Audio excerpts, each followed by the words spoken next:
माननीय अध्यक्ष महोदय, सन्माननीय सदस्य नानाभाऊ पाटोले यांनी जो प्रश्न उपस्थित केला, मीच माझ्या वक्तव्यामध्ये सांगितलं की त्यांच्या परिसरामध्ये जे बुरुड कलाकार आहेत त्या कलाकारांना रॉ मटेरियल उपलब्ध झाला नव्हता।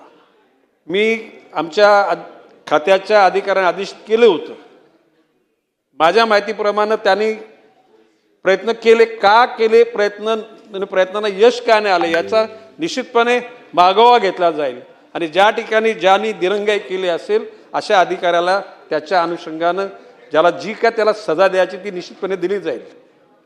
भविष्यकालामध्ये बुरुड समाजातील तरुणांना प्रशिक्षण द्यावं अशा प्रकारची नानाभाऊंनी या ठिकाणी मागणी केलेली आहे निश्चितपणे, आणि ते तर देऊच, केंद्र जिल्हा स्तर राज्य स्तरावर आणि केंद्र सरकारच्या माध्यमातून सुद्धा त्यांना यंत्रणा उभी करण्याकरता सुद्धा मदत केली जाईल।